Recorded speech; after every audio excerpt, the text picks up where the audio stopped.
Hi అండి, అందరికీ నమస్తే. నేనైతే ఈరోజు ఇంట్లోనే నెయ్యి ఎలా చేసుకోవాలో చూపిస్తాను. ఇదైతే నేను మా ఇంట్లో తీసుకున్న వెన్నేనండి. మీగడ అనమాట. పెరుగు మీద మీగడ వస్తుంది కదా, అది ఫ్రిడ్జ్లో పెట్టుకొని నేను ఒక 1 వీక్ నుంచి దాన్ని స్టోర్ చేసుకున్నట్టు పెట్టుకున్నాను. దాన్ని అయితే మిక్సీలో వేసేసుకొని కొన్ని వాటర్ అయితే పోసుకోవాలి. అదేంటంటే కూలింగ్లో ఉండకూడదు అనమాట, చల్లగా లేకుండా ఉంటే త్వరగా అయితే వస్తుంది వెన్నపూస. నేనైతే ఎప్పుడూ మిక్సీలోనే చేసుకుంటానండి, బ్లెండర్స్ ఉన్న నేనైతే బయట కొననండి. నాకైతే ఇది వచ్చిందనమాట. ఇది నాకు ఒక 1 వీక్ వరకు సరిపోతుంది పిల్లలకి. నేనైతే బయట నెయ్యి అసలు తీసుకోనండి, ఏదో తప్పక అత్యవసరం అయితేనే తప్ప బయట కొన.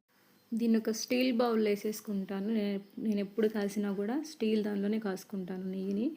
దానిలో అయితేనే త్వరగా తోముకోవడానికి కానీ బాగుంటుంది, అడుగు ఎక్కువ పట్టదనమాట. ఈ వెన్ననైతే స్టవ్ మీద పెట్టేసేసుకున్నాను. ఇవి మిగిలిన మజ్జిగ ఉన్నాయి కదండి, వీటిని మీరేం చేస్తారు చెప్పండి. నేను ఒక రెసిపీ చేస్తానండి దీంతో, అది కూడా మీకు చూపిస్తాను. ఇవైతే చాలా మంచిదండి, పులి మజ్జిగ కదా, ఒంటికైతే చాలా చలవ చేస్తుంది. ఇదైతే పొంగొచ్చింది, మొత్తం కొంచెం తిప్పుకుంటూ ఉండాలి. తిప్పుకుంటూ ఉంటూ ఏమవుతుందంటే అది ఎక్కువ అడుగు పట్టకుండా ఉంటుందన్నమాట, అది మాడకుండా ఉంటుంది. అందుకని నెయ్యి అయితే రెడీ అయిపోయిందండి. ఇలా చక్కగా ఎర్రగా పొంగొచ్చేటప్పుడు అయితే ఆఫ్ చేసేసుకుంటే సరిపోతుంది. ఇంకో కొంచెం సేపు మరగనిచ్చామంటే మాడిపోతుంది, బాగోదు. స్మెల్ కూడా అంత బాగా రాదనమాట. కరివేపాకు వేసుకుంటే మంచి స్మెల్ అయితే వస్తుంది నెయ్యిలో. మన ఛానల్ని చూస్తున్నారు కానీ సబ్స్క్రైబ్ అయితే చేయట్లేదండి, చెయ్యండి.